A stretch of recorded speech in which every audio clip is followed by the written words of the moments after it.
I'm a student, constantly trying to learn. You saw the quote when you came in. That's a quote from Gandhi that, live as if you're going to die tomorrow, learn as if you're going to live forever. And so I'm constantly trying to learn and understand. And along the way, it wasn't just hard skill leadership lessons that I learned. Those are important as well, but it was empathy and emotional intelligence and understanding how people think and how they operate, and then being pragmatic. So my leadership style is not authoritarian or hands-off. It's a combination. And I've tried to develop over time a pragmatism so that when I'm dealing with people who are new to a task or an industry or an environment, you have to hold their hand. You have to give them more guidance. And so you might have to micromanage a little bit more. Whereas if you're working with special forces operators who are older than you are and have been in the military longer than you have as an officer, you don't have to tell them exactly how to suck eggs. I mean, you got to be pragmatic and you got to be able to shift back and forth. So it's been a journey. It's been an evolution that's taught me those values that I think are most important to leadership and to dealing with people. Even in those organizations that are very kind of macho from the outside, you have to understand how people operate and how they think, and you have to inspire them to do things. So the best kind of leadership is leadership through admiration. And so it's not as it would appear from the outside, from those looking into the military or the CIA or some of those paramilitary type organizations. Those are very professional people, high performance individuals. And those kind of individuals are best led when they have a buy-in to what it is you're trying to achieve. And so clear communication, open communication, candid communication, where you describe, here's where we want to end up, here's the end state, this is what we want to achieve, let's talk about how we get there best. And nobody has a monopoly on the best ideas, and collaboratively you come up with a strategy, and that's not always possible in the time constraints you have, but when time allows, you want to build consensus and then say, okay, this is where we're going. And then you make a decision as a leader on that strategy, and then you implement it. And I think that gives people that buy-in. So that might be more of the heartfelt leadership that you're talking about. It exists. It exists in the military, certainly at the senior levels. It exists to some extent in the CIA as well. So it's not as macho as you might think. But we allow people to make mistakes, and we allow people to work autonomously within the confines of what it is we're trying to get accomplished. But a lot of times people just don't fit in the culture. And a culture is a big part of what I think heartfelt leadership comes down to. Is do you develop a culture within your organization that allows for that kind of style? And do you groom and develop the people that work for you in such a way that they're going to respond to that kind of leadership style? The military espouses that the best leaders are those who are good followers. So the leadership can be up and down the chain of command. Just because you're not in charge, overall in charge, doesn't mean you can't lead your seniors. I've led from below the food chain, so to speak, several times.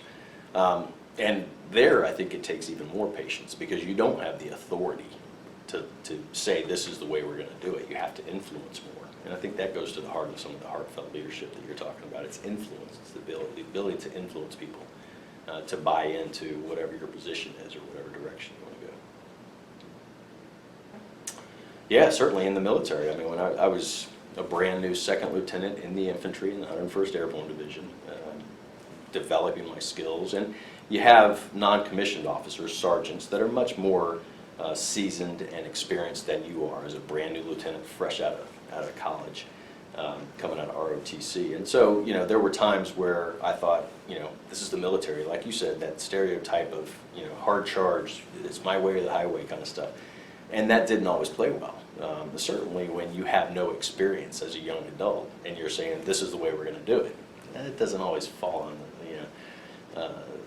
to an NCO who's been around for quite some time and says there might be a better way to do this, Lieutenant, and off you go. So I get bumps and bruises and some scars from those kind of interactions with very senior NCOs that were trying to mentor me, and I was a bit reluctant at the time, thinking, don't want to show any weakness. I got to know what direction we're going, and I'm gonna lead from the front. And so there were some experiences along the way in the military that you want to be comfortable and you want to go to work every day, enjoying the company of the people to your left and right. And so we tried to foster that kind of culture as we built the company. So in the CIA, you have these constant, periodic performance appraisals. Well, here we don't have those.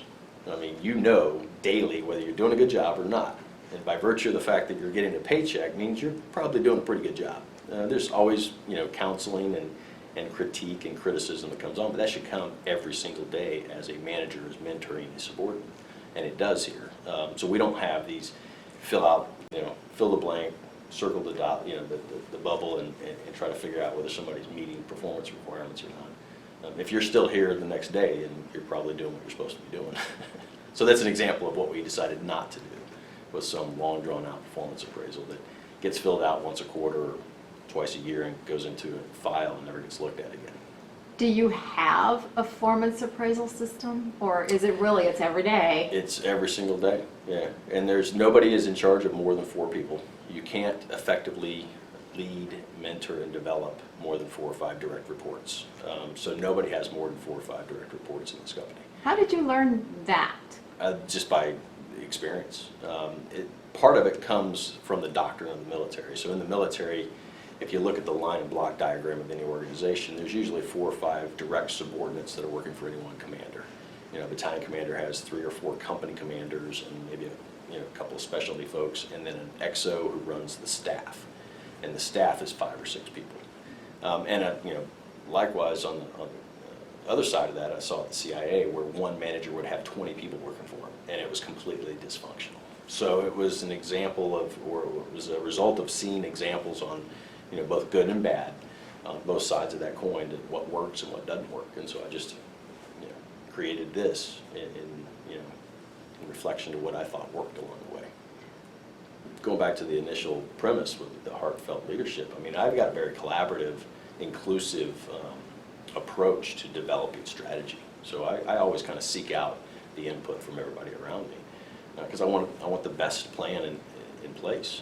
But once we decide on the plan, now it comes to implement. And we'll adjust as the environment changes from time to time. When we hit sequester, for example, where we dropped $2 million off the top line almost overnight because the military cut 10% of their expenses, that caused us to have to make some adjustments pretty quickly.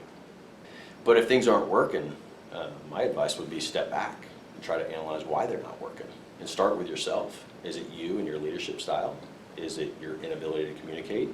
Is it your inability to set milestones and formulate a plan and get there, implement it? But I just think you have to be honest with yourself. I think you have to look in the mirror and say, is it me or is it the organization? And if it's you and the organization, then you got to be prepared to change both of those, or one of them anyway.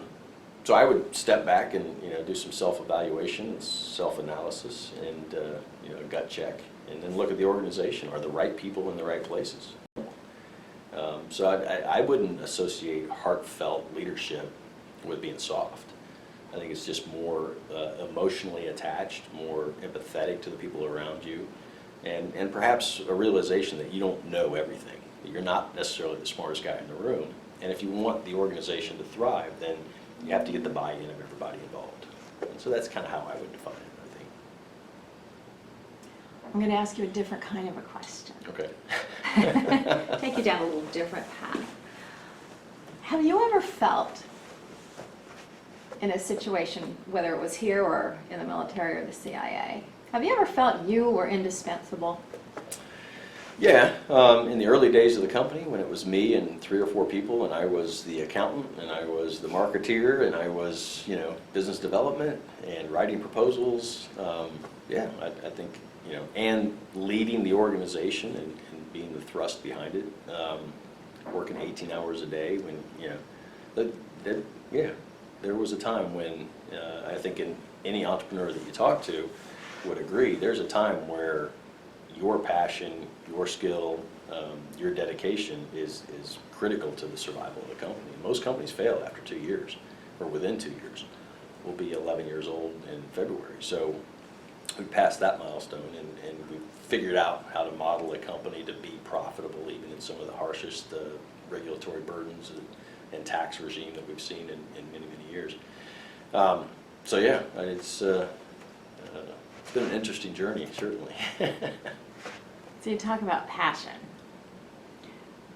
I've talked to some CEOs who are a little frustrated that it's hard to find somebody with the same kind of passion I have about this. Mm-hmm. Can you talk Are they to that? hired gun CEOs, or are they owner, entrepreneur, founder types. Could be 'Cause either I think way. there's a difference. Mhm. One's an employee, one is, not, he's the founder. Yeah, it's difficult. I think it's even more difficult with the current millennials. I mean, they have a different mindset. They're not dedicated, nor will Generation X. They were not dedicated to one career path. And I'm somewhere in between Generation X and baby boomer. I'm born in '66, so I think I was at the end of the baby boomers and the beginning of the Generation X, I guess. But finding people that have the passion to accomplish tasks, that also want to be a part of something larger than themselves, that have attention to detail, and have all those ingredients in one is really difficult to find. And what I've come to realize is, I have those things now as I'm, 50 years old, because they've been developed along the way. And I can't assume that somebody's going to walk in the door out of UCF or Rollins or even Harvard, with those skills all intact. And so if you want the right employee, you got to kind of mentor them, you got to develop them over time.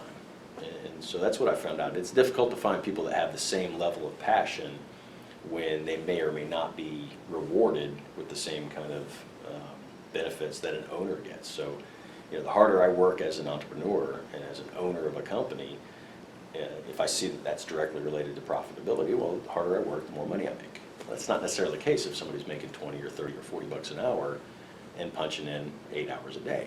And so I think that's the critical part where heartfelt leadership comes into play, where you inspire that passion, if you can, leadership's all about inspiration. I mean, you have to inspire people to get things done.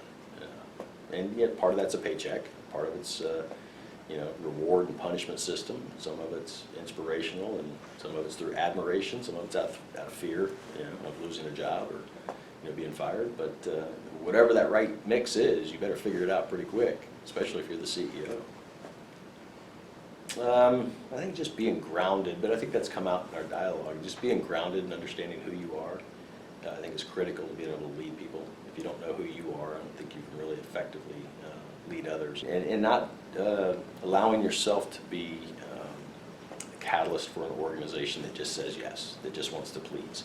And you have to kind of build a culture in which people will speak candidly and know that they're not going to get beat up on, or they're not going to get fired for speaking truth to those who make the decisions.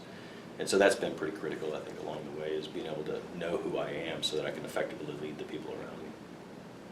And so we do a lot of what's called wargaming, which is a lesson I learned from the military, where you try to think 3 or 4 steps ahead, contingency planning. If we do this, then this is what's likely going to come out. What is the course of action that we're trying to develop, and what are the things, what are the variables along the way that could impact that? And if they do, which way will it push us? And so we do all of that as we go along, and that helps. Talk a little bit more about that wargaming. Who do you do that with? I do it with my key employees. I mean, I do it with finance, I do it with personnel, operations side. So we get the right people in the room. We usually try to develop 2 or 3 courses of action so we can do a comparison. And then we have a decision matrix, and we put what are the key components of success, and then it's pretty analytical, and then we number each course of action based on those variables, those aspects of success.